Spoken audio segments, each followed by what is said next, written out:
All right, guys, welcome back to yet another podcast morning. Hopefully your morning is going good. So today's guest is going to be none other than Cole Kruper, the co-owner of NewsInGeneral.com and content creator. Welcome to the show, Cole. Happy to be here. Happy to be here. Okay, good. You better be happy. So now Cole Kruper has been the co-owner for what I'd say almost 2 years. For News in General? Yeah, starting with Future Tech Ideas, and then last year, News in General. All right. So yeah, he's kind of the photography photo manipulation guy expert for the podcast here because he's edited a lot of photos, which you can probably find. Where can they find your photos at, Cole? Oh, over on Flickr. Oh, good old Flickr. Yeah. All right. So if you're watching this fine morning, hopefully, like I said, you have a cup of coffee. If you're on your way to work, you're wide awake, Sure paying attention to the road. Also, you can, just a real quick note, you can listen to the podcast on newsingeneral.com/podcast. Also on SoundCloud by searching up soundcloud.com/Jason Goyette, and you can find the track called the ConPara podcast. I haven't figured out the name for this yet.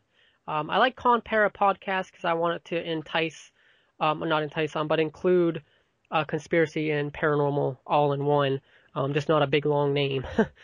So you can also watch us on, listen to us on YouTube. Watch us, it's a podcast, Jason. You can listen to us on YouTube as well. I'm going to upload it there for you guys. All right, so you ready for the topics, Mr. Kruper? Yep. So the first topic is actually a video that was uploaded from Third Phase of Moon. Just a quick mention, all the discussion links will be in the description, all the show notes.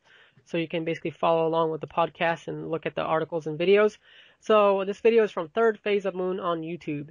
And it's basically a video of someone that sent into their site there, basically of Google Maps. And the guy captured an image, a triangle on Google Maps. I've never seen anything on Google Maps. I have seen some questionable objects in Google Earth, but not on Google Maps. So I was kind of intrigued to see that. But Cole mentioned that this video or this Google Map image was taken a while ago. When was it taken, Cole? They went through there in 2007. So it's 2007. They also have the location of where this is in Google Maps, so you can take a look at, or is it Google Earth? Is it Google Earth or Google Maps? It's just in Google Street View, actually, is what we're looking at. Oh, okay, Google Street View. Okay, so they have the longitude and latitude, 47 degrees, 51 north, and 115 degrees, 36 west. But you can just click on the link in the description and check that out. So what do you think, Cole? Is this an actual unidentified object, or do you think this is a manipulation of some type? And I think the interesting thing to keep in mind is it isn't there today. Yeah. Right? Exactly. You can't find the triangle in the video now, on Google Street View. Exactly. And, looking at it, is it possible it could be a speck of dust on the camera? Yeah. Or, a bug? Absolutely. Interesting. Remember, you got a camera mounted to the top of the vehicle, Oh yeah, that's an interesting shaped bug. However, there's no like little legs you can see, or no little wings of any sort. But it does kind of bear the shape of a fly, actually, because a fly is sort of, when you think about it, sort of rectangle looking. Mm-hmm. If it's like on the camera and kind of blurred out, it may actually look like a triangle. But when I'm taking a look at this video here, taking a look at the image, you can see it's very pixelated. And like Cole Kruper said, it was taken in 2007, so you got to look at the quality of the camera. Quality in 2007 is horrible. Yeah, exactly. Now also keep in mind, Cole Kruper was asking, hey, the object's not moving. The reason why it's not moving is because it's an image. It's a Google. Well, another thing I mentioned is he doesn't go down the road at all. He doesn't. He just goes around, zooms in. He never goes down the road like you can in Street View. Actually, I think they edited that. I think Third Phase of Moon, or the guy that was taking this kind of edited it. So basically, what he did was either go on his iPad or go on the because the guy driving probably didn't notice it. Okay. Well, no, you're just sitting at. Well, I know now they just use vans or whatever, and they just drive. So the guy's driving and he doesn't notice that if it is exactly a a UFO, if it's up there, or if it's edited later in. But what I think it could be, honestly, is the guy just the driver here just drove down the road, nothing in the sky, and then the guy found the video or went to Google Images or Google Maps or whatever, and basically just recorded a video of this same area and placed this UFO image over that video. So what do you think of that possibility, Cole? I don't know. This video was only was uploaded on November 21st. Yeah. So, but I mean, like if it was there, that's, like you said, the video, interesting that it just disappeared. Yeah, like you said, the video is from 2007. Yeah, the picture itself, that's when Google drove through there. Yeah, that's when Google drove through there. It's interesting that I haven't been there for so long, but. So do you think the guy took the video of this in 2007 and then overlaid this UFO later on when Photoshop was a big thing? I mean, it was back then, but. Oh yeah, it was Photoshop CS3 or something. Yeah. But do you think that could be a possibility that he just took the video of this Google video, Google Maps or whatever, Street View, and then later on edited over once he found third phase of moon or whatever? I don't know. Now, just a quick mention here. This is in Montana over Trout Creek in the Rocky Hills. So if you ever been through there personally, honestly, it looks beautiful. I'd love to go through there and hear about Montana, the Trout Creek, Rocky Hills area, because it looks pretty cool. Mm-hmm. So yeah, I mean, I can't say for sure that this is photo manipulation, but honestly, I'd like to see an updated videos and updated pics. I don't like to see old videos like this or old pictures. Well, it's not necessarily his fault, right? Google hasn't been there for 7 years. Yeah, exactly. But when you play the video here, let's play the video. I'm not going to add in the audio. Yeah, I just noticed something. So the objects, go ahead. I think he added this in. Yeah? Because, it looks square. It looks like there's a square around it.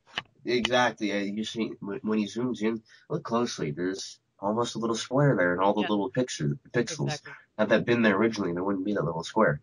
No. That's what I was just looking at it. I was like right on the exact place where you were at, and I'm like playing the video, and I'm like, whoa, there's a square right around there actually, because he zoomed in and he kind of zoomed out real fast, kind of, people can tell, As you look, there's definitely a square. This is definitely photo manipulation here, guys. I can see it perfectly on my 1920 by 1080 monitor, and I got it. And it's not a perfect triangle either. Once you get closer to it. Here, let's actually. I'm gonna. Whoops. Sticky keys didn't like that. Let me zoom in. I got bad eyesight. Oh yeah, okay, so there is a square image, but the top right corner kind of looks like they've what would you say, smoothed it out kind of? Yeah, there's a tool in Photoshop and GIMP as well that allows you to blend things together so they look better.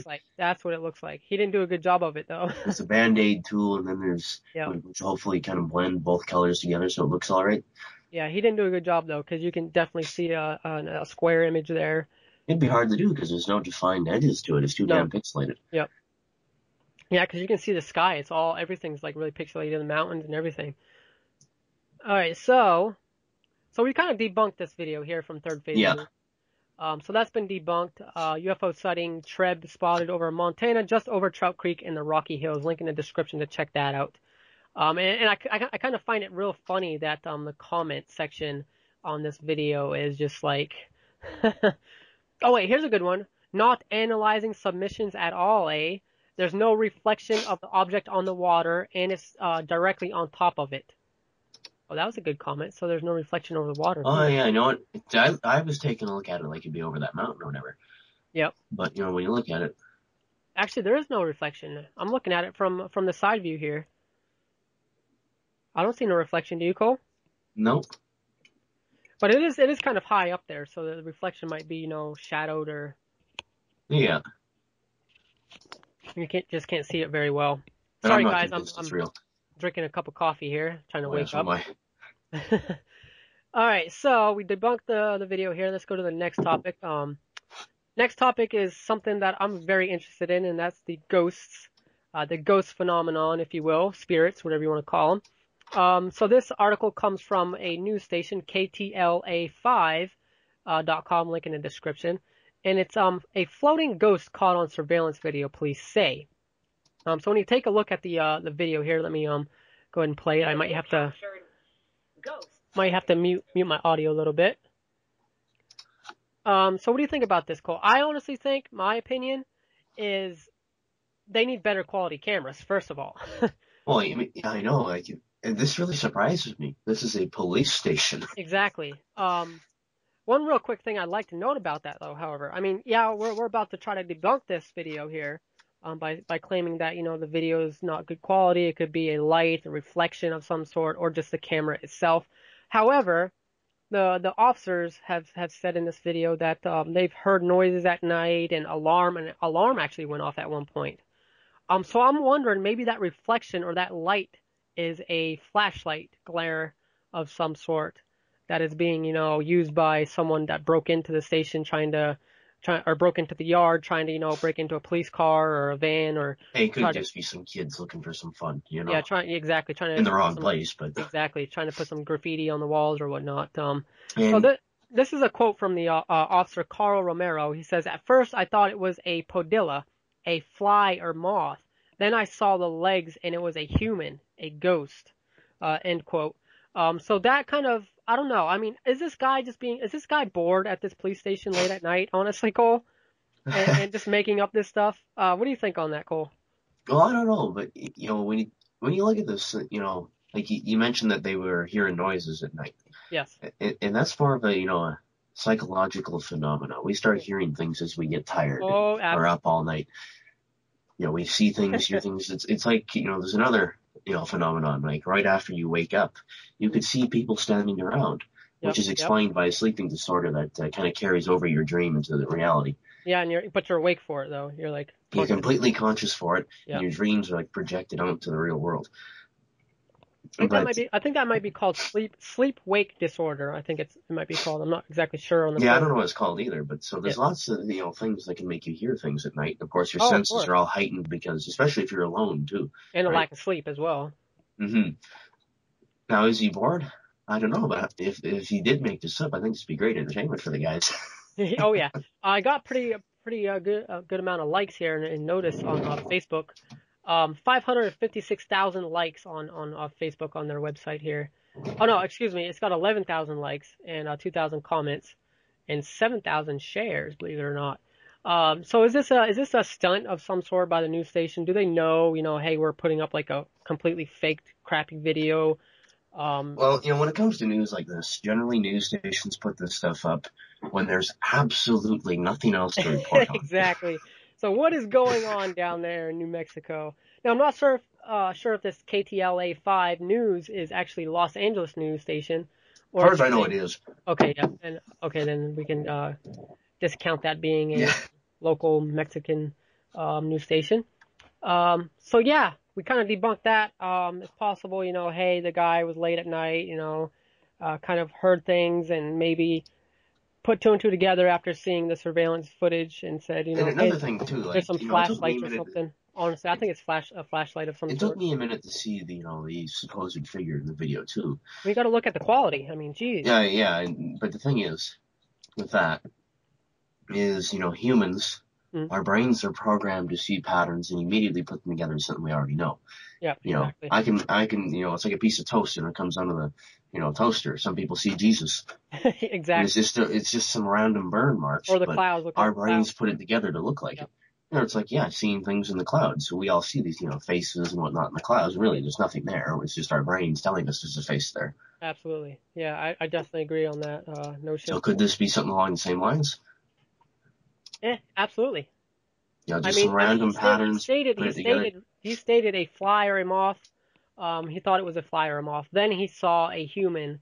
And then I see this moving object. Like, can I see the person? I don't see legs. Okay, I see the shape of the person just for a split second there. But well, let's take a look at it again. I haven't seen the shape of the person. Let's take a look at it. It's just like a split second. I do. See it there. I see it. Yep. And you see legs. You see like legs. Yeah.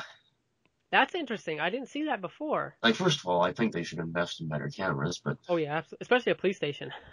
Well, maybe they don't have good cameras because I think they can protect themselves, Yeah, right? exactly. They got the big guns And and what would they have to worry about?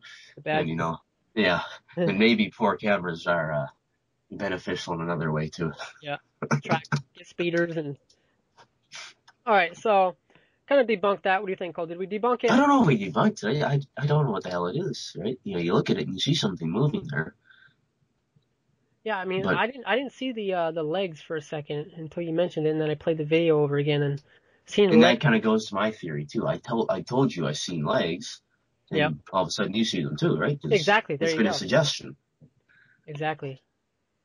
Uh, yeah, I don't know what to make of that, guys. Let us know in the comments what you guys think about it. The link is in the description of the article and the video for you guys to watch.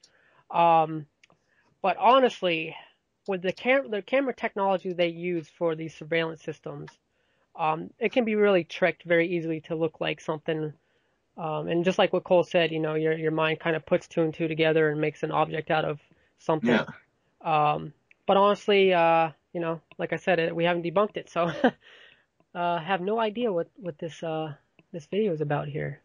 But the guy, like I said, the guy hearing the noises and stuff like that, like Cole said also, it can definitely be, lack of sleep or the Yeah. guy. The alarm part it can't be attributed to a No, lack of no, sleep. no, no. But that can be added in after the fact if it is a hoax of some sort. Mm-hmm. He could just say, "Oh, the alarm went off." Like they say, the area was secure. Yeah, Once again, we can't really tell what area this is because the camera's just so crappy. yeah, exactly, exactly. It looks like there's like a parking lot in there. There's a bunch of police cruisers and whatnot and vans. And I see a gate of some sort as well in the video. There's like a gate looking object there. So obviously it's a gated area, fully gated, probably what, 6 feet tall, maybe more of a Hard gate. to tell. Could be. So yeah, was no way in or out without an alarm sounding. So somebody had to have gone into this area for the alarm to go off, it says, or to go out of it. They could have come in and the alarm went off, or would have been in there and just escaped, and then the alarm went off. Mm-hmm. Okay, so police have ruled out issues with lighting or it being a technical glitch. Take a look at the damn camera quality, man. What are you talking about? Yeah, I think that's the problem. That's the whole It problem. was just like 20 years. The sad thing is, a crappy camera like that, probably expensive too. Oh yeah, especially these surveillance cameras. Oh Absolutely. yeah. All right, so yeah, that remains open. This case remains open. Possibly floating figure with an alarm sounding and a police officer hearing noises at night, as well as another detective, chimed in saying, "I do believe it was a ghost," said Espanola Detective Solomon Romero. So that's actually a family member of the officer that um, first commented, Carl Romero. So there's a family thing going on there. It seems. Right. Maybe it was a hoax, and they were all involved in this because family members are pretty close. So they don't want to discount each other, saying, "Oh no, this is a fake." But who knows? Who knows? This case is still open. I'll leave it for the listeners to decide. Yeah, you can't definitively say that No, this isn't anything. I just want to try my best at trying to If find they out. had a better camera, though. Oh yeah, if they had a better camera, we could definitely tell what that object The is. thing looks like it's 20 years old. It probably is, Cole. Believe it or not, it probably is down in there, New Oh Mexico. yeah, probably, yeah. All right, so let's take a look at the next article, which I'm pretty next story here. I'm pretty keen on talking about because this is something that I did some research in involving the Knights Templar and the Holy Grail being in North America. Yes, I say again, the Holy Grail may be in North America. So this is an article from the epochtimes.com, which I've been to quite frequently over the past few years. So do Spirit Pond inscriptions show that the Holy Grail was taken to North America? So the Spirit Pond inscriptions, I believe, are located in Maine here. So let's go ahead and take a look at some of the information. Forensic geologist Scott Walter has put forward a radical new theory concerning a set of 3 inscribed stones found near Spirit Pond in Phippsburg, Maine, more than 40 years ago. So Phippsburg, Maine, I haven't been to Pittsburgh, but I have been to Bath, and they've talked about information being in Bath, Maine. So let's go on with the article here. According to Walter, the controversial stones are evidence that the Knights Templar fled Europe for the North Americas after their prosecution in 1907. 1307. Excuse me, 1907. 1307, bringing with them the Holy Grail.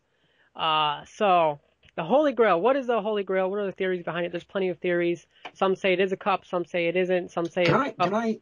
Yeah, go ahead. I hate to interrupt you here, but did they flee, Europe in 1307? No, I don't think some of them fled. Some of the Because the one thing, because we're going to North America. Yes. And there's just one key problem here. Yes, the Europeans didn't discover North America until 1492. Exactly. So what it is the prosecution took place in 1307. They'd have to wait over 100 years to. Exactly. That's the thing with these conspiracies, with these Knights Templar, these secret societies, is the information is hard to find. The exact time and dates are hard to find. Oh yeah, of course. And so, especially with the Knights Templar theory, some say the Knights Templar were actually here before the Europeans came to America. Yeah, and there's other theories that say the Chinese were here long before the Europeans. Oh yeah, the Norse. Yeah, the Norse. Claim. Oh yeah, way up in northern Canada, they found some Chinese settlements. Apparently. Really? Not much left of them, but they found something up there. Huh. Was it, I wonder, Native American or native to Canada, or was it? I don't know. They think it was the Chinese. Chinese, really? They were exploring some island up there. It was some TV show I watched a few years ago. Wow, that may hold some proof to certain theories. Okay, so let's go on with the article. A little bit of information for you guys. Follow along. Spirit Pond rune stones, as they are often called, were found in 1971 by Walter J. Elliott, Jr. That name is pretty popular among the conspiracy theorists. A carpenter born in Bath, Maine. The stones currently housed at the Maine State Museum, which I hope to go to and maybe do a video for you guys on and take a look at the stones, have been dismissed by some scientists as a hoax or a fraud, but others maintain that they are authentic and provide evidence of pre-Columbian transoceanic contact and Norse colonization of the Americas. So there's been a lot of rumors of, inscriptions on rocks and, palm tree matter being found in North America, dating back before, Europeans came, which suggests that, hey, someone came to Florida or came to like the southern regions of North America and were actually, transporting from northern America to Southern America. But there's no proof of that Indians were doing that. As far as information that's on the net that's concerned, there may be stuff out there, archaeologists have found and just haven't published, that Native Americans were traveling from southern states to northern states and bringing with them objects, whatever, palm tree stuff. But some of the stuff that has been found has been actually the specific region where this palm tree matter was found was said to be like California or Hawaii or some state. I forget what state it was, but it was from a specific state. I don't know how they found out that information. How do you think they found out that information, Cole? First, where did they find this palm tree again? They found the palm tree stuff in I think it was New Jersey. That's a little ways away from it. Yeah. I'd imagine maybe the species or something. Maybe they were able to determine it was a species that only grew in a certain part. Okay, yeah. Right? Exactly. Huh. So that's very. You just brought up some more theories I have. I'm not going to go into that anyway. So the mysterious stones measure about 6 by 11 inches. One stone features a rough map on one side and inscription on the other. The second stone bore a dozen letters on one side, and the third contained a long message of 16 lines neatly inscribed on both sides of the stone. Also, they have a little picture here of the inscription and stuff. One thing I like to talk about is there was kind of a secret code or secret language involving the Knights Templar to where no one hasn't been able to, decrypt what they're talking about. There's also been some information found on inscriptions that are related to the Knights Templars method of communicating in New Jersey. where the Mayflower landed on Plymouth Rock. So somewhere around there, you will find, I believe it's like cordoned off or whatever. It's like a special tourist trap or whatever. But there's said, now this is a conspiracy theory now. There's been said that there's an inscription with this Knights Templar writing on one of the rocks near Plymouth Rock. So what do you think about that, Cole? What do you think about this secret language that hasn't been able to be decrypted? That doesn't surprise me. That's only related to the Knights Templar.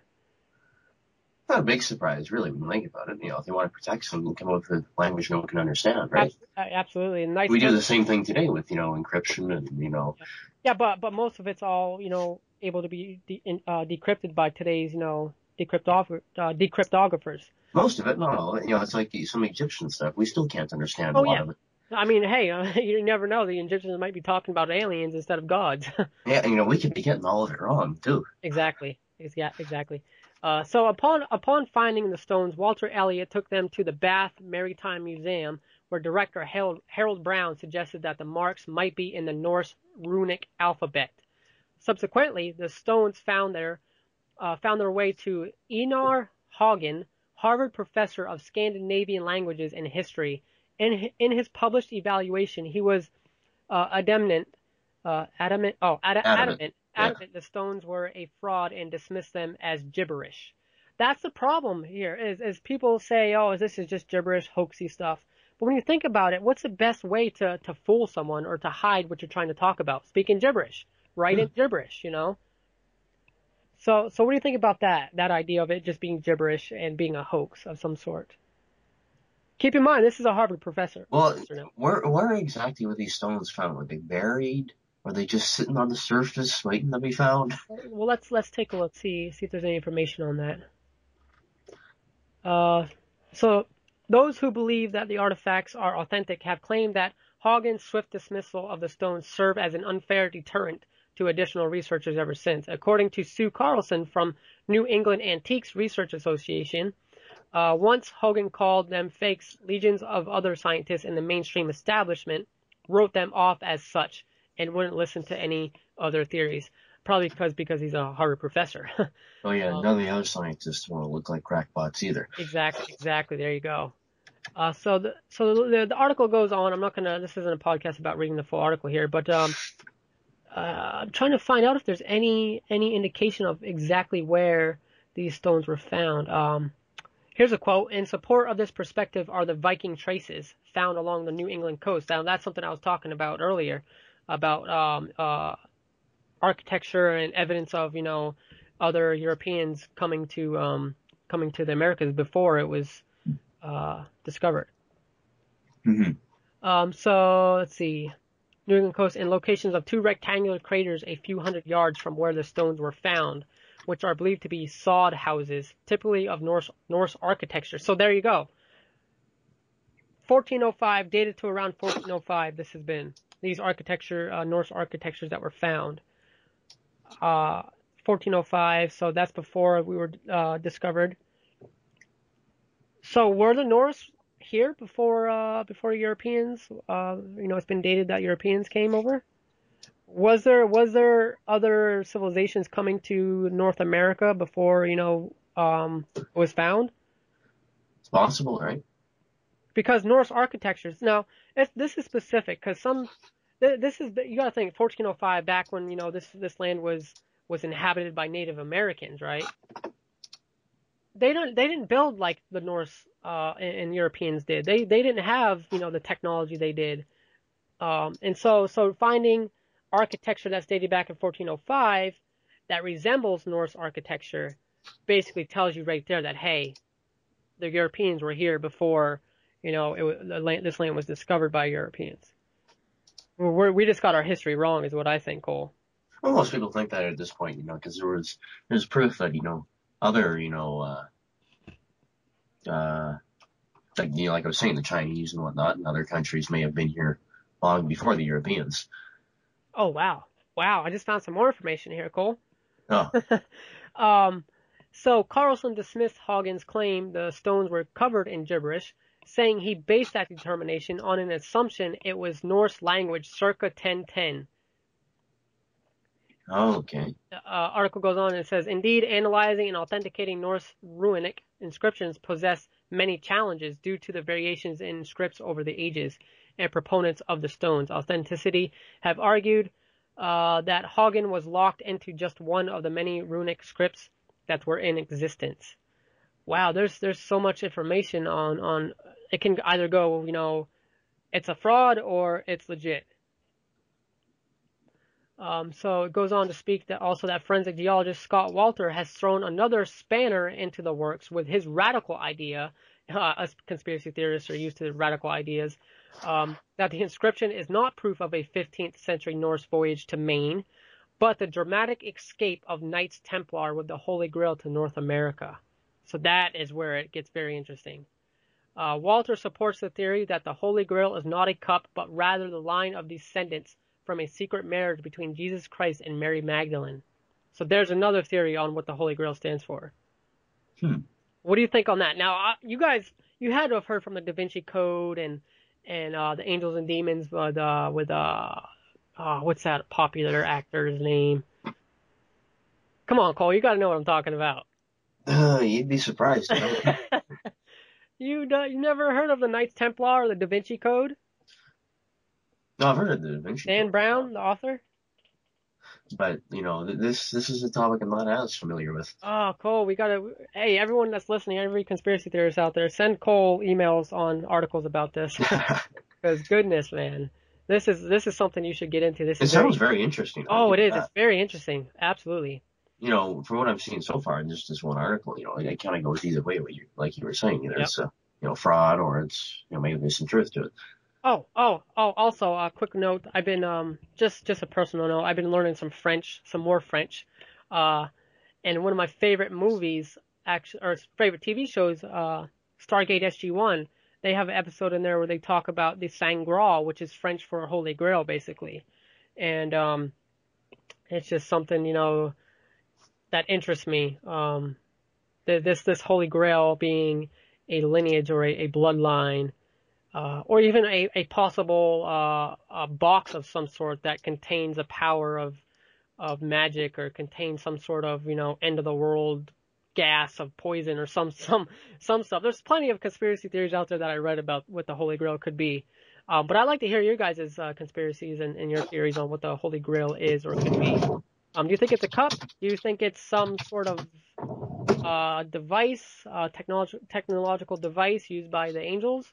Or do you just think that it's all rubbish and you don't believe in that sort of stuff? However, nonetheless, it is a great story. It is a very great story. So basically, the History Channel has also aired a episode called America Unearthed, and they go through the whole Holy Grail and Knights Templar idea, conspiracies, if you will.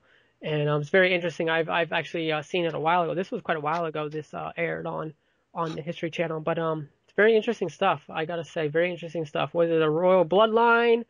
Is it the bloodline of Christ? Cole, you could be a descendant of Christ. You're the Holy Grail, because anyone who has Christ's bloodline is basically the Holy Grail, because it's the bloodline, supposedly the bloodline of Christ. The Knights the Knights were a religious military group during the time of the Crusades, but in 1307, previous supporters in the Catholic Church and French royalty turned on the order, accusing members of heretical practices and hunting them down. Walter said he believes the Knights were a threat not only because of the wealth they had gained over the years, but because they were the biological descendants of Christ. So that is why the Knights Templar were protecting some of these, relics and very important objects, is because they were said to be the descendants of Christ, basically the Holy Grail themselves. So that could also be that. The Knights Templar could also be the descendants of Christ, or the Holy Grail, if you will. So one thing I'm going to definitely do after the podcast is spam Cole Kruper with a bunch of information on the Knights Templar and the Crusades and whatnot back then. So yeah, we're kind of drowning out this this article because I have a lot to say, but I just don't want to talk forever. No, I got to do some research on this. I think it should be definitely something to come back to in the future as well. Good. We'll definitely come back to this. My blog that I have had for quite a long time on conspiracy theories, UCAPS. It's fticonspiracies.com, I think it is, or .blogspot.com. But I have a whole bunch of information and articles and stuff on that blog there. That's no longer active, by the way, but who knows? I may get back into doing something like that. So the next up, what's next up for us? What's next up, Cole? This is Cole Kruper's area of expertise. Are we taking a look at the photos? Yes, Cole Kruper's area of expertise. Yeah. All right. Well, I guess the link's going to be in the description for everyone to take a look, right? Yes, absolutely.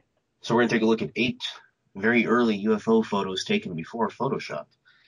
Now, and Jason, what's your opinion on these two? I guess we can work our way down with the first one, right? Yeah. So the first UFO ever. Yeah, the first one here, the oldest UFO photo ever, Mount Washington, New Hampshire, which I actually can see from Maine.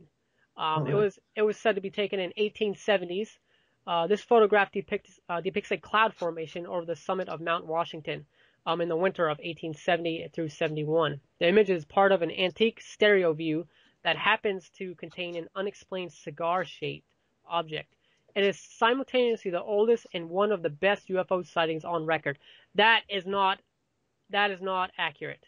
Okay, the oldest depiction of UFO sightings are on cave walls or on Egyptian but this temples. is the first photograph. Yeah, exactly. But it says it's the oldest UFO depicted photo.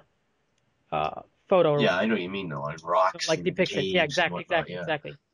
So remember that there were no planes in the skies in 1870. No, duh. No. And no the digital Wright brothers manipulation. didn't come around until 30 some years later.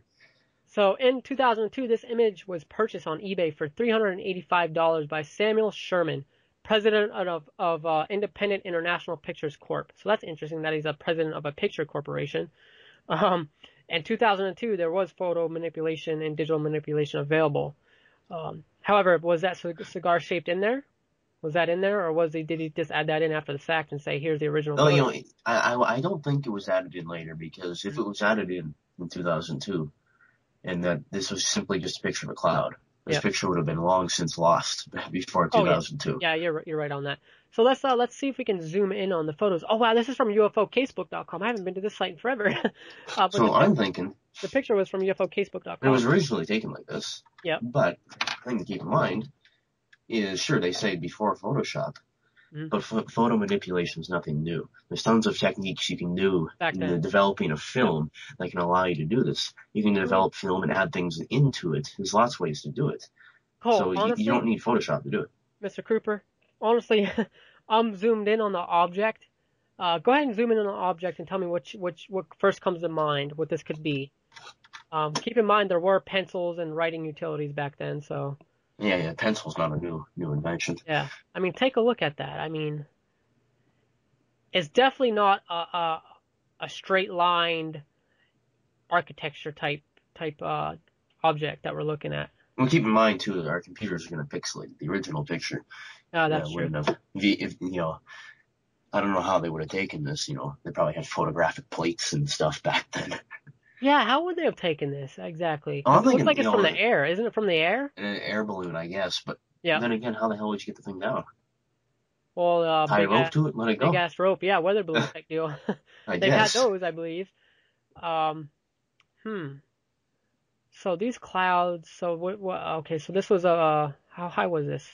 Doesn't say. And to me, the clouds look a little. I don't know, the clouds don't... they don't look right. That's the only way I could put it. It looks more like a whipped cream than anything else. Clouds are supposed to be these puffy things, not this.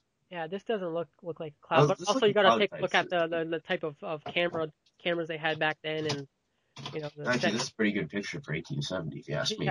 Yeah. If it is a picture, if it is an exact picture from a camera, because it could be all manipulated somehow. But honestly, my opinion on this, it does depict a cigar-shaped object. Can I debunk it and say, because there's no pixelation of any sort. There's no, it looks like there's any type of advanced manipulation to the object. Would you say so, Cole? Well, we need, it's easy enough to, like I said, manipulate photos on film. It's a lot of work, because you don't have, computer programs, but it can be done. And, could he have done it in 1870? Could have. I just find it interesting that a picture incorporation or a picture business, the president was the one that purchased this photo. So I'm wondering. Yeah, I don't think it really means much. Because, like I said, had this been done in 2002, right, this picture would have been long since lost. Yeah. Because nobody would have kept a picture from 1870 of a cloud. Well, it is a unique cloud. I got to give it that. So.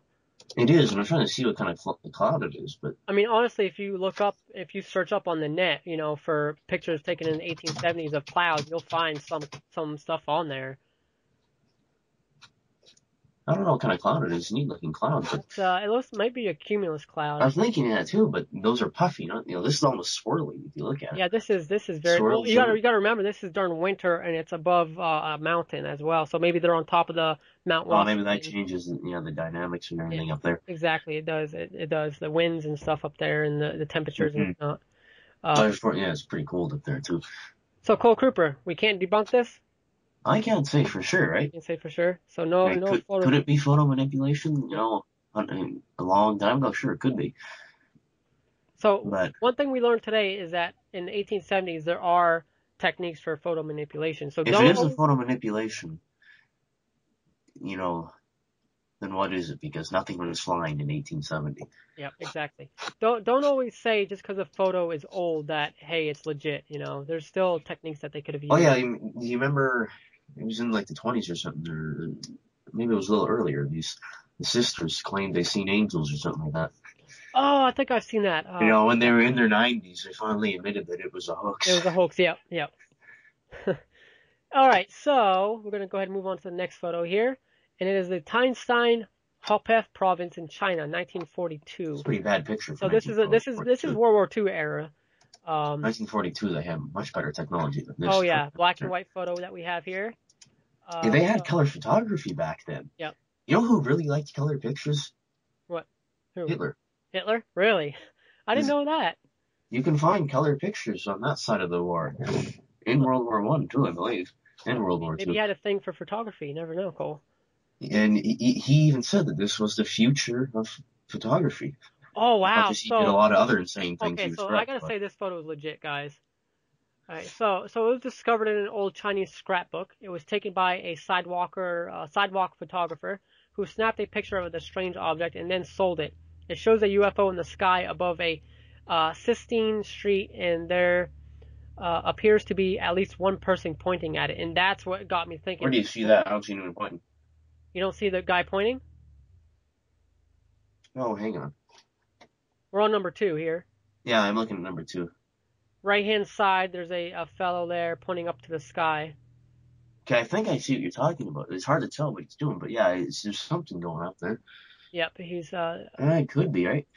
There's only one guy pointing at the sky, though. There's a lot of people in this picture. That's what I have a problem with this photo. That's one problem I have with it, is that there's only one guy pointing up to the sky, and you can't really tell what he's doing. Like, you can't tell if he is pointing up to the sky. I can't tell if he's really pointing. It's hard to tell, right? It looks like there's something like behind him also. And generally, if you're pointing at the sky, you try this one day. I've seen videos, and I think it does work. Point at the sky, look up. Yep. People around you start doing the same thing. Yeah. So why aren't they? I mean, there's people looking at him too on the sidewalk. It looks like a lady looking at him. It's so hard to tell in this picture. Oh yeah, that's the problem with these old photos, Cole. Because, like I said, there is technology. There was the technology for quite sharp black and white pictures back then. By the 1940s, they had black and white photography pretty good. Yeah. So, what would you think about the object of the craft? Now, this is a typical saucer-shaped craft here. Yeah. We've all seen these at some point or another. This is what everyone associates with UFOs. Exactly. However, I have a problem with these saucer-shaped craft. Okay. My problem is that they're just too, I don't know, non-aerodynamic looking. I think it is aerodynamic, but the problem is we don't understand how the hell something like that could fly. Exactly. Well, I'm looking at this craft, and it looks like the top of it, like the bulge, where the top is there, where it kind of bulges like a ice cream cone or whatever. Yeah. That doesn't look aerodynamic. The saucer, like if it was a flat saucer without that big bulge at the top, the What would Yeah, you kind of say? like a frisbee, you know. Yeah, But the kind of like problem a is, frisbee. Exactly. That's it can't aerodynamic. stop though. If a frisbee were to simply stop and start spinning in the air, it'd Yep. drop. Exactly. It drops slowly, Well, but that it'd still drop. that goes to talk about anti-gravity technology, wormhole technology, stuff like that, Hmm. and also magnets as well. Uh, but like I said, it's just these. I have a problem with these saucer shaped objects. Can't talk right this morning. They've just been used, and I've seen them too many times, and all the same, architecture, all the same. They all look the same. There's no different colors. There's no one saucer looks They're like all has a bigger. shiny metallic Yeah, objects. it's like damn. One of these aliens don't have any Yeah, it's like, design here, look at our abilities. cars. They're not all shiny metallic. And that's one problem I have. Now, when I see cigar shapes, when I see triangle shapes, I'm like, okay, yeah, these are possible. But always seeing these saucer shaped craft, it's like, and always the same. They always look the same. It's like, excuse me. It looks like, hey, this is like freaking. They're getting this off the cartoon, because always on the cartoon, back then you always seen a saucer. It was never a cigar shaped. It was never a triangle. It was always a It's always saucer. a flying saucer. Yeah. And that's what everyone associates with an alien, the Yeah, UFO now. Flying saucer and a little, little green men walk out of it. exactly. And that's just the one problem that I do have with like photos like this and the idea of UFOs only being little green men and aliens only being little green men and UFOs being just a saucer shaped and always be depicting as such. Um, but I mean I can't debunk it because I'm not a professional at No, I looking couldn't at debunk it images. either. And this one, could it be, once again, someone adding something into it? Maybe, but it's too hard to tell, right? That guy And pointing, that's what if he makes truly is pointing, because like I yeah said, it is hard to tell, yeah but if he very is hard. pointing, then it's something, right? Because without that in the sky, there's nothing to really point at that I can It's see. like, oh, look at the Nothing memorable. cloud, Looks look like a at clear sky. exactly. Oh my God, the cloud is very puffy. Take a look. Yeah, So yeah, he's if like I said, if like Cole said, if he is actually pointing at this object in the sky, then there may be something in the sky. it very Um, well could be, yeah. Now at this time, this is what 1920s. Did they or wait, what was it 1940s? 1942. This is, Now once Chinese again, World War lanterns. II. Were there Chinese lanterns back then? Because it looks like there's kind of a lot of activity on the streetway here. There's a lot of like Oh, little yeah, so we got like some little stuff. carriage thing there. And Yeah, I don't think there's lots any of people. cars in the picture, but No. This is in China. There's not a lot of cars back then in China, especially in this province area, mhm. Hopef or It might Hopo. be, it looks like it could be an interesting place to live. Oh, absolutely. After watching the I Karate wouldn't live in Kid, China today, though. I'll be sure. after watching the Karate Kid, the new one, I was like, man, I wish I could go to China and go to the temples and the monasteries and stuff. I'd love to go there. I do, Uh, and I think it'd be so cool. The problem is with China today is all the pollution. oh yeah, you see There's more people. people there that die, when they get lung cancer, it's not because they smoke. No, no, no. It's because of the pollution in the Exactly. air. Exactly. We got to think of how many people live there. The population, it's expanding like It's like 1 billion people now. yeah. But honestly, this back then, 1942, is out in the street like this. I would count in the fact that it possibly could be like a Chinese lantern of some sort or some type of floating type object on a string, Hmm. possibly. Because those were real big. Those were big in China, especially today. Hmm. Little celebrations and stuff. And like I said, on the street, the activity on the street, it looks like there's stuff, happening there. It looks like there's a lot of stuff going on, a lot of people, a lot of carts and whatnot. Maybe these carts are people selling stuff, and maybe one of them It has could a be, horse some sort or of some market sort. almost. Yeah, well, there's like little buildings along the Yeah. street too. All right, so let's move on to the next. So we can't debunk this. We can say that it's possibly could be a some sort of lantern of some sort, or it could be a legit saucer-shaped cartoon-looking UFO. Who To knows? me, on the next one here, Yep, the farming UFO I just think photo. it's something on the lens.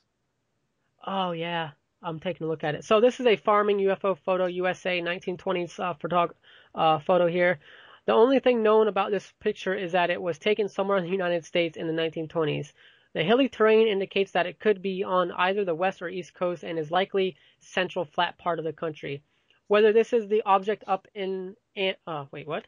Whether this is the object up and to the right of the horse-drawn transport looking to be a that's cut off. Flying object in the sky at a time when biplanes were rare and monoplanes didn't quite exist yet.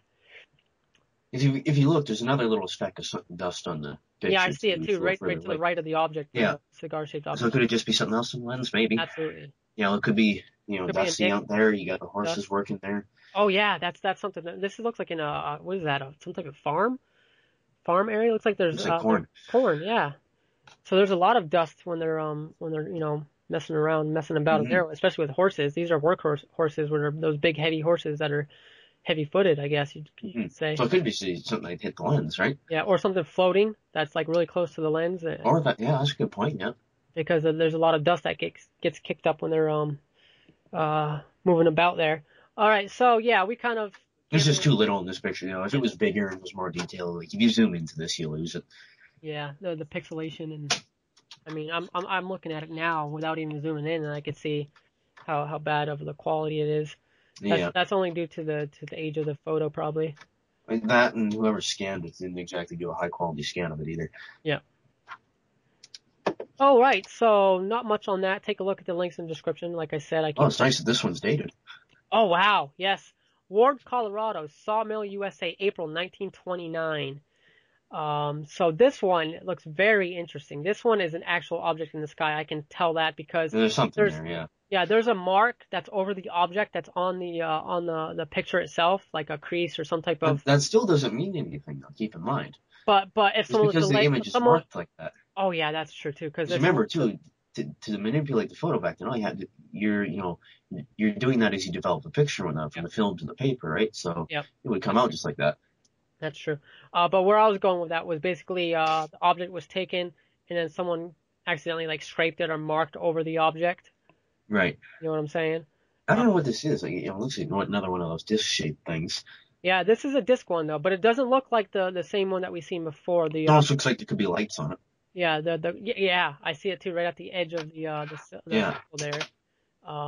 But there's no cartoon looking this isn't a cartoon looking saucer with a big hump on top. No. This is a very old photo here, 1929, very poor quality. A lot of marks on. I think this is right before the Depression hit too. Yeah, exactly. Surprise. This looks like it's taken at a logging site. So that's important. Yeah, you see the truck there. Yep, that's very important to note because there have been a lot of UFO sightings around these type of areas. Who knows? Maybe the UFOs are trying to say, hey, stop destroying the Earth, stop destroying the trees that give us oxygen. Maybe they're trying to let us know because there's a lot of sightings around. Well, they should be hovering around gas stations too. Then. Yeah, there's a lot of it around these logging places, especially in Arizona and northern counties. Oh yeah. In states here in especially back then too, they cut the trees down. There was no thought about replanting anything. Oh no. Screw it, it's good. Let's go. And then you got to think about the smoke and stuff because some of them were in during the winter time, so they'd have little fires going for them and.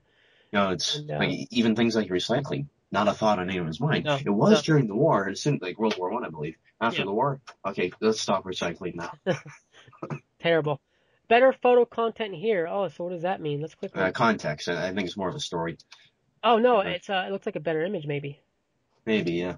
Still, it's hard to tell what it is. Take a look at it. It's just a JPEG photo. I can't debunk it though. Yeah. No, I wouldn't try to debunk it because the quality of the picture itself. There's not much to it. The age of it. The next image I find interesting though. All right. So real quick, this was taken at Ward Sawmill. Yeah. The man in the picture featured in the above link, who died a few years later, said that there was a terrible thunderous bellow, and then a large object rose up in the near distance and flew off. So this object was said to be landed, or maybe hovering into the tree line. Very interesting to note that. Hey, if that actually happened, that'd be absolutely terrifying. Oh man, I would love it. What are you talking about? I'd be like, hey man, take me on board. If the guy was, I think it'd be legit. If he had a gun in his truck, I'm sure he went to his truck first. Yeah, this is Depression era, around Depression time, so. Because that looks like no plane anyone's ever heard. So no one's going to think plane crashes, There's no one just shaped plane. Possible weather balloon, do you think? I don't know.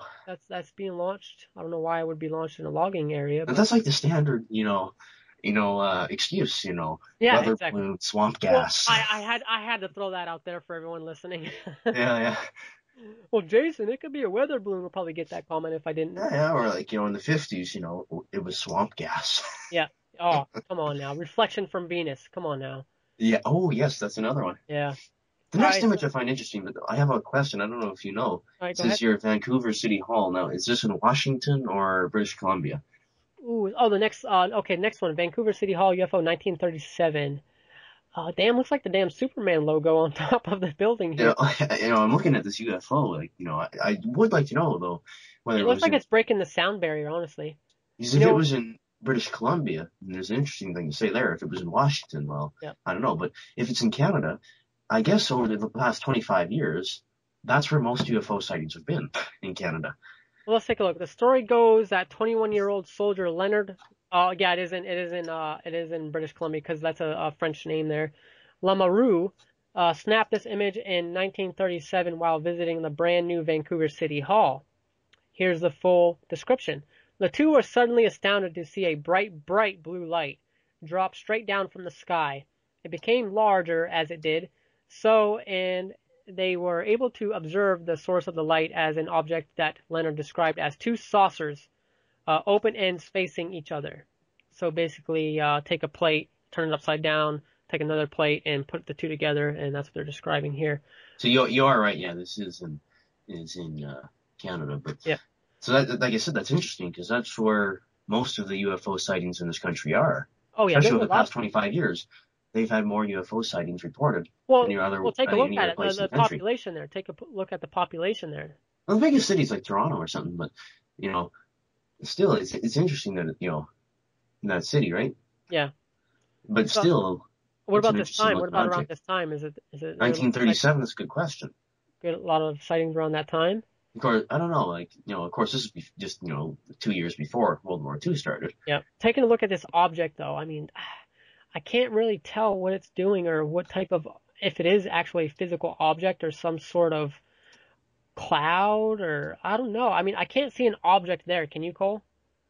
I see like No, some I just see sort. this weird looking thing, and It's like that a could be. blob almost. It's like a blob looking type deal. It could be explainable as just a UFO, not a UFO, but just some sort of weird cloud formation, or even light. And Yep. it appears that this building's still there. Really? That's I interesting. would have thought they knocked it down long ago, but no, this thing's still there. It looks like. Now there are some lights on the ground level that are like very bright, and the building has some lights. It looks like on top of it. Just something to note there. What's this? What's this photo? What's this deal with the light on this tree here? It looks like there's some type of lighting, or it's like the tree is white. See the trees here that are close to the camera? Oh, that's easy. What's that? Maybe it's snow. Flash? Oh, is it around that time? It doesn't. Vancouver doesn't get a whole lot of snow, but it could be snow. I wonder if this is winter time. No, it isn't. It doesn't say anything. Yeah, Okay, winter so there isn't exactly very hard either. yeah, quickly to note here, guys. The object then moved dead straight horizontal across the sky when it just appeared to clear the flagpole on the roof of the city hall. It came to an almost dead stop, and Leonard clicked the shutter on the camera. So this is close to the building, close to the flagpole. It says the object then shot straight back up into the sky. They never seen anything fly so fast. This scared them to death, and they ran from the scene. The object made no sound. It's very important to note that this photo has no negative in existence, and the UFO could very well be a water defect that appeared during the development of the print. That's an idea. What do you think on that? Well, the key thing to keep in mind is that when this picture was taken, this is, depending on when it was taken in 1937, it was only really a few months after this building opened. Because this building was completed in 1936. Ah. Right? So it's a relatively brand new building. Yeah. So maybe if the photographer was out there to take a picture of this said brand new building, like, it's a shitty picture really, but yeah, it is. but I can understand why you'd be taking pictures, especially at night, right? The building's somewhat lit up, you have the trees, compositionally, it's kind of a nice picture. Whatever the hell that thing would be. Yeah, I've never seen it. I've seen something similar to that, but not like. It looks more of like not a solid object, kind of like a cloudy type consistency to it. It looks like for me when I look at it, because I mean the coloring and stuff. There's no really. I mean it looks exactly like the clouds, the coloring. But I can't see no defined edges or separations, no lights on the thing. It looks more like a tadpole-looking type deal, because there's a big circle. Oh, that's a good point. Yeah. It's like a big circle, and then there's like a little tail to it, almost like it's shooting from left to right. And it has kind of like a vapor trail type deal looking to it, or it could just be degrading of the photo. Oh, here's some more information on this. Or is this? Yeah. Oh, I guess the camera was on a tripod. Yeah. I'm reading another article here. It's a little longer, right? So Okay, go ahead. Makes sense. I'm just looking through it quickly. Here, I'll send you the thing I'm looking at. All right, Facebook chat. I guess we'll send it to Skype. But I find this picture so interesting because this one's a little more detailed than the rest of them, right? Well, good. Let's take a look at that. And so here's the link I'm looking at. UFO BC. So yeah, this was. I guess he was there to. He was taking a picture of the Christmas light display. Oh, so there might be snow around there then. Yeah, age 21, was on leave from the army when he visited the Vancouver City Hall to view and photograph the Christmas light display, along with him and his brother Wilfred. Okay, so this link will be in the description too. This is ufobc.canada or .ca. .ca. Yeah. And it says here, the two were suddenly astounded to see a bright blue light drop straight down from the sky. It became larger, and it did so as they were able to observe the source of the light as an object that Leonard described as two saucers, which you mentioned, open ends facing each other, glowing bright blue. Of course, you can't see that in the black and white picture, but it's light enough color. It makes sense. The object then moved dead straight, horizontally across the sky. When it appeared to clear the flagpole, which I'm starting to sound familiar. I think they kind of borrowed from this article a bit. Yeah, a little bit. Yeah, exactly. Yeah. The object then shot back straight into the sky. Of course, they'd never seen anything fly that fast. Of course, just think about 1937. They still believed that it was impossible to break the speed of sound. And that's what this bubble or tail that encapsulated this object could be the sound, or even, some other type of barrier that we don't know of yet. Yeah, because it wasn't, till sometime in the 40s that people realized, some scientists discovered that, hey, you could clear the speed of sound. Because before that, scientists disagreed that, no, impossible. Just like today, we agree that it's impossible to break the speed of light. Yeah, it's not. It's not impossible. This is interesting. Get really close to a wormhole or a black hole, and find out how fast you go. Yeah. You'll break the speed of light eventually, but I don't know if you'll be alive to. I won't be able to report on that though. Yeah. Reporting live from the black hole, Cole Kruper. Yeah, it'll take 20 years to get the signals back to Earth. Oh yeah. So this article is going to be in the link in the description. Excuse me. A link in the description. This is a much more detailed article here. Yeah, and both the brothers are dead now. I guess Leonard passed away in 1992, and his brother 1955. Wow. Okay, so there's an age difference there. Mm-hmm. Very good on this article. I did not see that. Where did you get this article from? Was it on the page itself? Yeah, it was on the page. There was a link to it. All right. Well, I'm going to keep this open to post for a later research. All right. Oh, there's another disc-shaped image in the next one. Oh yeah, I'm seeing it, and I don't like it. Well, actually, this time it doesn't have. It looks more of a saucer type bulge at the top than a actual cockpit area. So this was Rosetta Natal, Natal, South Africa, July. What is this? July 1956. 1956. Authenticated photo taken by meteorologists in 1956. Believe it or not. This photo is one of 7 taken by meteorologist Elizabeth Klarer just before a thunderstorm. Its authenticity has been confirmed in a notarized affidavit, and she stood by her story until she died in '94 at the age of 83. I'd be remiss not to add that Elizabeth also claimed she was impregnated during a later encounter with a spaceship pilot. Wow, that's interesting. So this meteorologist photographer not only had an interest in capturing photos of UFOs or the idea of space aliens, but she also may be a contactee. Usually when contactees are basically designated or said to be contactees, they have more than 1 or 2 visits and are usually experimented upon or impregnated, or implants are injected into their bodies. So this woman was a contactee. She's under the contactee title because she was impregnated possibly by a alien, by a pilot. Now, one quick theory I want to mention, a conspiracy theory that I have for you guys, is I've had this for a while, and probably so many other people have as well. Is it possible that these aliens are actually super evolved human beings from the future? So say we develop the ability to travel back in time, and we want to know what it's like. We've seen many sci-fi videos about mankind traveling back in time and creating these time machines. So what if it's possible that these alien beings are actually just mankind, but were super evolved? So I'm working on an ebook called The Revolution Before Evolution, and it kind of incorporates that idea, basically where mankind, the first man, or the first person to evolve into the next stages of evolutionary development. That's what the book is based around. But anyways, I'm getting off topic. This Elizabeth was impregnated. Now I wonder if she had the baby or not. That's what I'm wondering. That's a good question.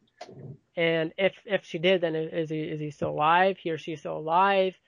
Did she have a miscarriage? Or well, if the person's still alive, it's easy enough to figure out what the story is. Yeah, DNA test, right? Absolutely. Or did they take the baby from her? Because that's what happens most of the time with these impregnated women and contactees. Hey, if this was in the United States, it'd be covered up immediately. Oh, absolutely. None of this ever happened. This is the 50s. This is in the 50s. So this is close to after the, what would you say? Yeah, after the nuclear bomb, right? Yeah. Yeah. The Hiroshima. Yeah. Oh yeah, it'd be a number of years after that now. We're 11 years later. Okay, so around that time, Cole, there was a uptick in visitations and experimentations upon man via, UFOs and alien abductions. Right. Especially because, hey, whenever you set off a nuclear bomb, there's going to be some sort of residual, evidence, or it's gonna multiply. They're gonna know, hey, they're capable of nuclear technology. They're capable of setting off nuclear bombs and destroying their own planet. Let's go and take a look at what they're doing over there. And that's when a lot of abduction cases started. Yeah. Before the nuclear bomb and before that era, there wasn't a lot of abduction stories out there, really. All right. Yeah. So that's one thing to note is these aliens, these extraterrestrials, are very interested in this nuclear technology, in these nuclear explosions and stuff. Especially that's why you see a lot of hear about a lot of UFOs around nuclear power plants and nuclear missile sites, shutting off the nuclear capabilities and turning them on and activating missiles and so on and so forth. So what do you think about this photo, Cole? The photo itself, I don't know, actually.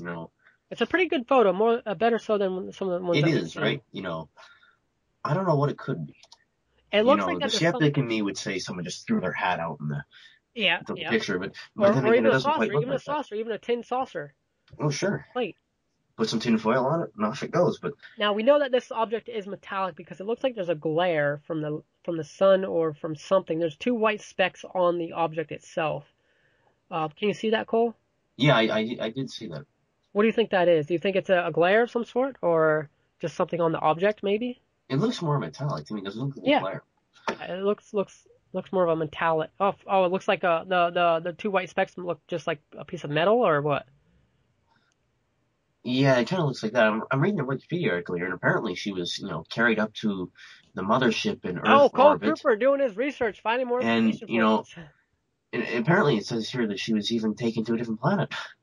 Oh, wow. Okay, send me that link in the description. Yeah, this is the Wikipedia page on here, and then, of course, in the other planet, that's kind of where the, kid was, conceived. Wow, and really? She did deliver a male child here.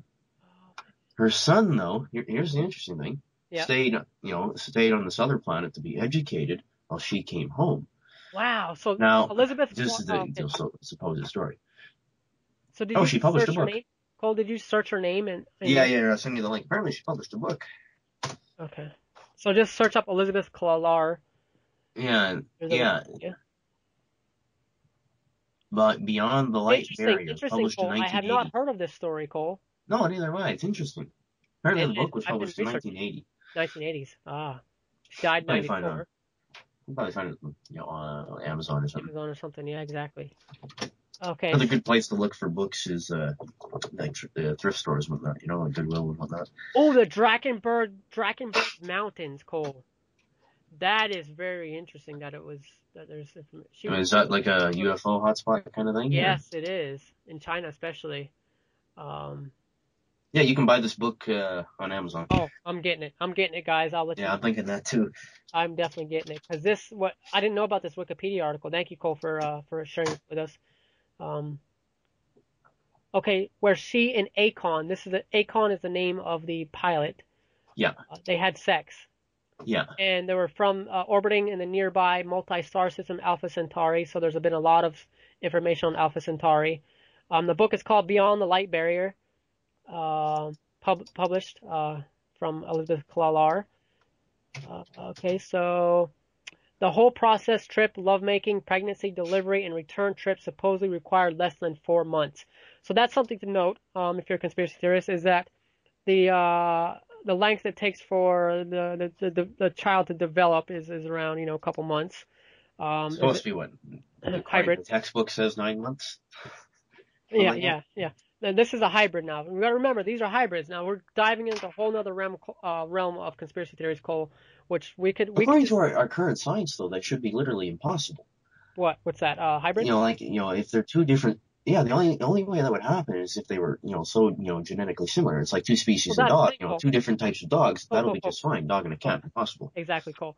But you got to think about it. You got to think about them being our creator. You got to think about them coming here for thousands of years, developing techniques to. You got to think about their technology, their advancements, their techniques to incorporate DNA and manipulate it. What I'm kind of getting at though is maybe you're right about saying it's just a more advanced species of human.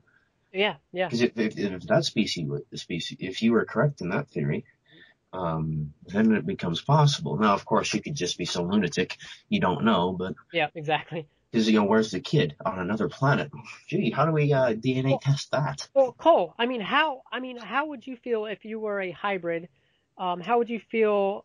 Would you rather be on planet Earth where there's very limited technology and you have you're just like a superstar because you have all the knowledge that you've gained from your alien ancestors? Well, the big question, if that was the case, or if I looked like a regular old human being on planet Earth, I just wouldn't acknowledge it. And the reasoning for that is as soon as you acknowledge something like that, you sound like a lunatic. Oh, yeah. In our world, right? So you just don't acknowledge it. None of it ever happened. None of it exists. Everyone ever asks you, hey, is such and such your mother? No, I don't think so. Right?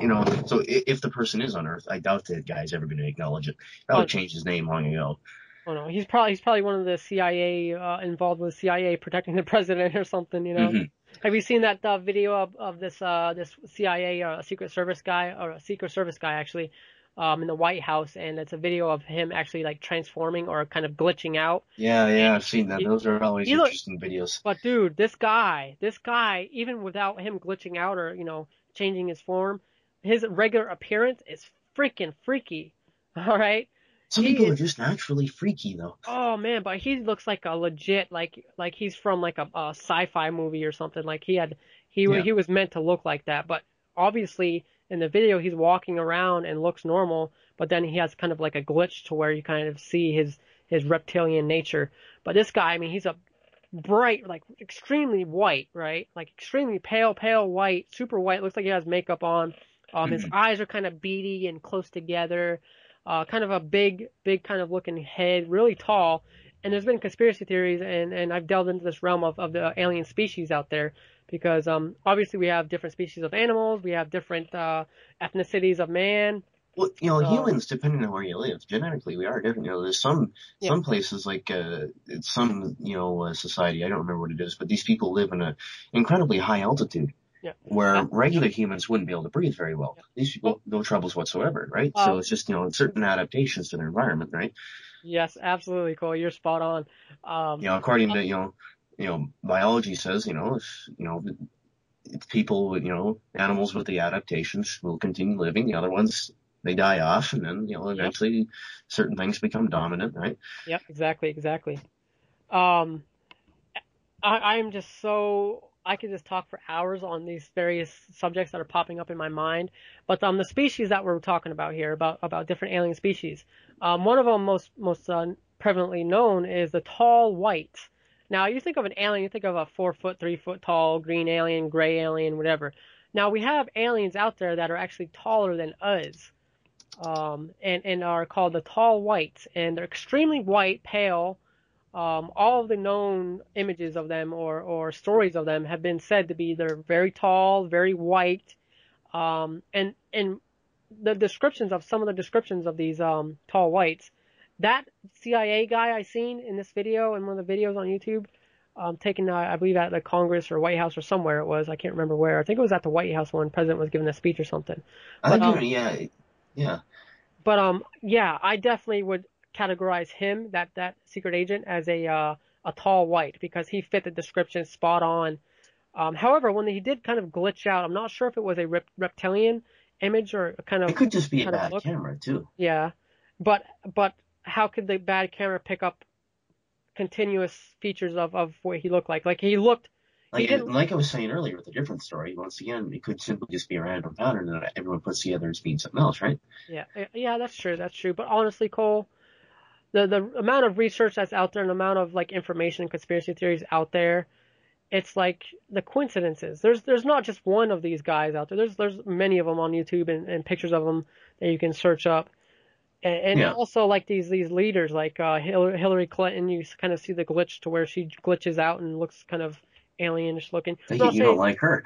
I know. I'm not saying she is that. I'm just saying that there's a lot of this theories out there. I thought she'd be all right. What? What was her glitching out? I never thought of that. Really? But that kind of accounts to the TV show V back in the 80s, a very popular TV show where world was being taken over, the leaders were being taken over and replaced by reptilians. So now let's move on. I'm gonna do a lot of research for you guys and do another podcast or maybe even a video on our YouTube channel for News in General, possibly on this Elizabeth Collar story because I have not heard of it and it looks like there's some really good information out there about it. So next one, Cole, you want to go ahead and introduce that, if you will? The next picture, different story. Next one. Hang on, I gotta get the article open again. I think I lost it here. Real quick, it's number 7. Yeah, I'm here now. One of my favorite stories. One of my favorite incidents. This one, you can't dispute this one. Something damn well happened in 1942. Absolutely. The Battle of Los Angeles. We got a picture here. We got all, searchlights or whatever up at some object. You can't really see the object, but you see other, little white things around it. Yeah, it's illuminated. And you got the light going right onto it as well. You can kind of see almost like a triangle. Then you got these little white specks around the area. Those are explosions. Okay. And so I guess I can just read what they got here. One of the classics. This image portrays the searchlights and anti-craft shells converging on a UFO during what would later be called the Battle of Los Angeles. Though visually stunning, this image is almost certainly not evidence of extraterrestrials. Good one. Most analysts believe this is a combination of heightened tensions with Japanese and a weather balloon. Yes, we're going to start shooting down an air balloon now. Okay, wait 1 second real quick. If that was a weather balloon, that object wouldn't be in the sky while these explosions and shells are impacting it. And there would be accounts of this object flying over the houses and seeing the object, disappear. If it was a weather balloon, I mean, come on, goddamn weather balloon theories. It's like something happened in England, like in the 1900s. They all seen these strange flying things. I don't know. Do you know about that story? It's a big thing. Everyone's seen it. It scared the hell out of them too. Like a mile. It was a mile wide or something. Yeah, it was some big thing, and it happened like twice. Yeah, I've seen it too. It was a mile wide. I read a book. Something in a book I read too, but this, like, a lot of people seen this, like what happened in Roswell. Yeah, you can write that off as a weather balloon because nobody's seen the damn thing. Yeah, exactly. But when you have a whole bunch of people seeing something, and of course I get the idea of, well, maybe it could be, because obviously World War II, the Japanese, pretty big thing, right? But I'm not convinced, especially when you look at all these interesting stories during wartime. There's some stories that claim that they see this technology that they know neither side could have. Yeah. There's tons of stories in World War II of, seeing these strange craft that, and both sides stopped Foo fighting. Fighters. They're called the Foo Fighters during And World there's War even II. some cases where both sides stopped fighting for a minute to just, because they didn't stare know. at this thing. Yeah, they're like, well, one thing is they were getting confused. They were looking at these Foo Fighters flying around when they were engaged in battle, and the Japanese were like, okay, who are these? Are these Americans? Do we fight them, or are they our side? And then the Americans were saying the same thing. Who are they? What are they? Do we fight them? Do we shoot them down? Yeah. What do we do? And no one really knew. And then what? It's So one real quick thing to mention about that, Cole, is these are trained pilots not knowing what they're encountering in the skies. Yeah.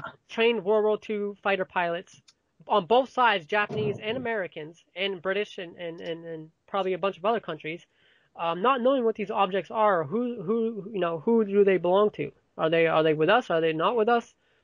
So there's a lot of stories on the Foo Fighters. There's a lot of stories that are out there from testimonies of these pilots before they die, talking about a lot of it was covered up too. Oh yeah, there was so much cover up and so much. Don't talk about this or else right? Exactly. Your whole family will suffer. So they wait like 30 damn years before they talk about it. Yep. Oh, that's because other guys just mysteriously died. Well, the reason why they wait so long is because the government kind of declassifies some information about the war. Yeah, or they just do it when they're incredibly old and then. Exactly. They don't care. Hey, the truth needs to get out. If we're gonna die, if I'm gonna die, I want the truth known. So one real quick thing to mention. They say in this article, have you ever watched the Fox TV series Fringe? Maybe someone is observing our reactions to these kinds of spectacles, studying us in some kind of experiment. You never know. Now that's something to say that what I said a few minutes ago about them, coming down and trying to see how we react to certain situations, or also it could be future us coming back to see how it was back then, seeing how we lived and how we reacted to these situations and stuff. And look at how we reacted, it shut says off here, shells and put people in danger. It says here, it's also worth pointing out that the object took direct hits, from ballistics, and it never fell from the sky.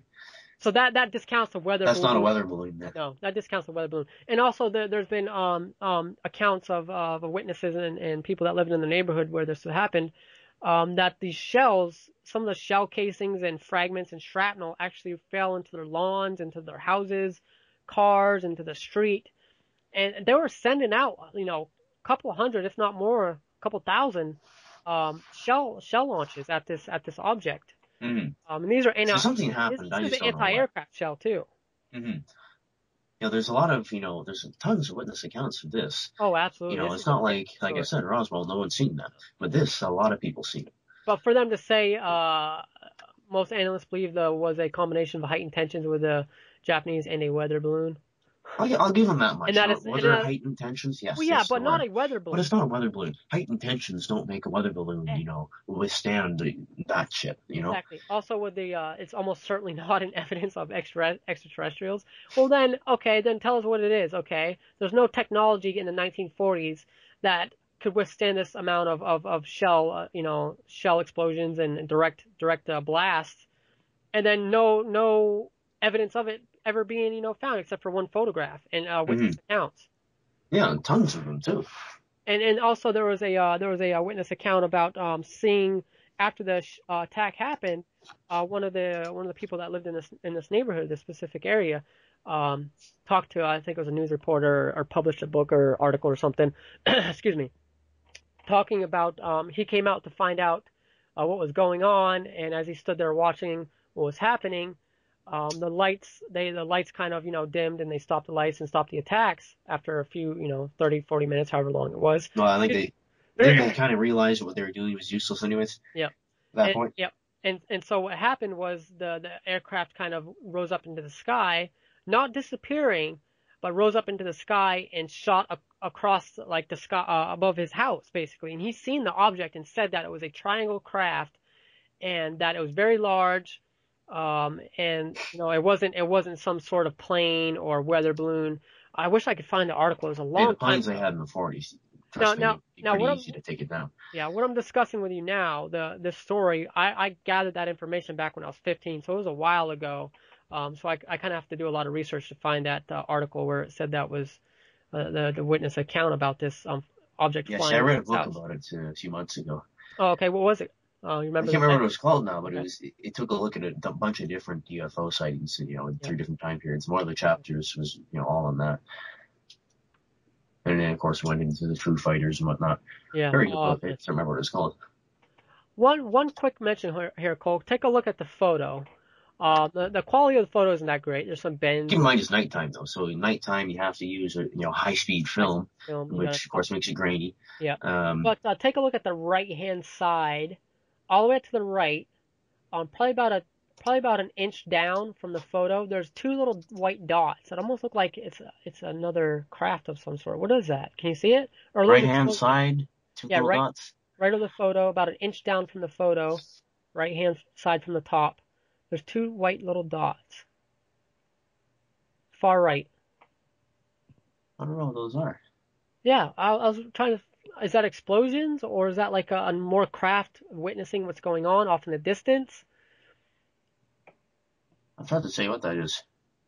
Because it doesn't look like it's on like a scrape on the photo or anything like that. It looks like it's actually there in the photo. I'm trying to say what it is. Huh. Very interesting. This is one of my favorite stories, the Battle of L.A.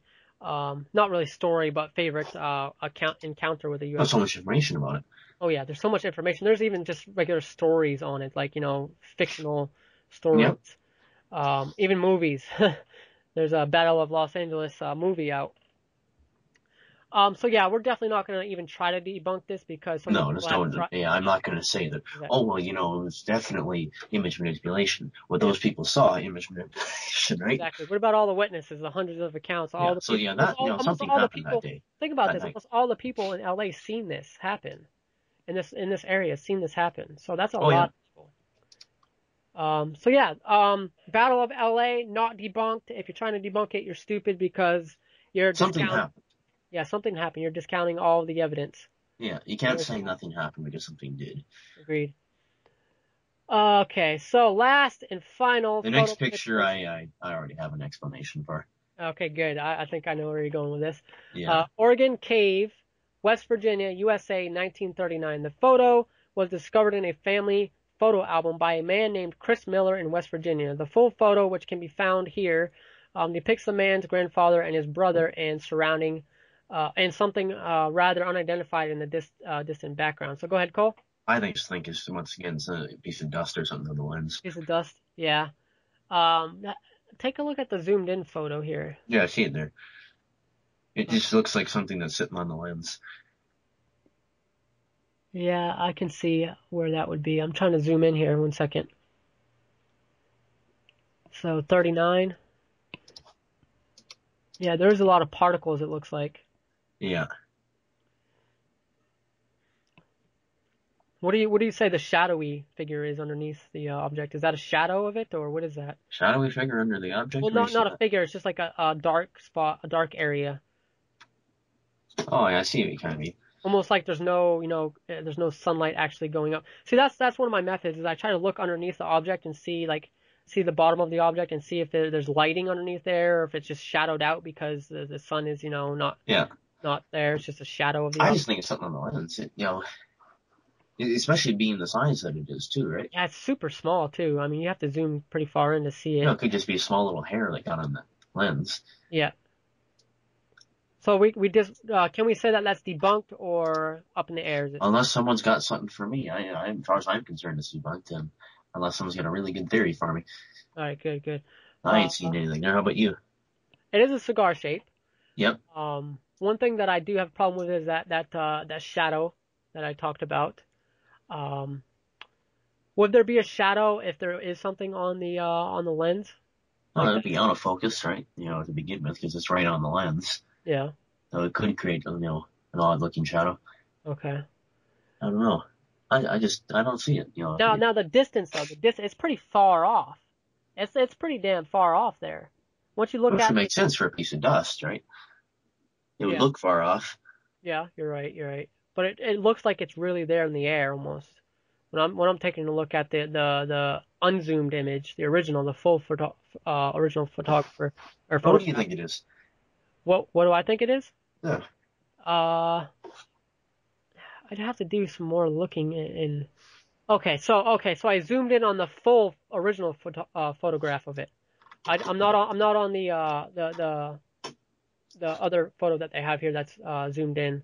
I'm just looking at the original here, and I'm zoomed in on it in my browser here, looking at it.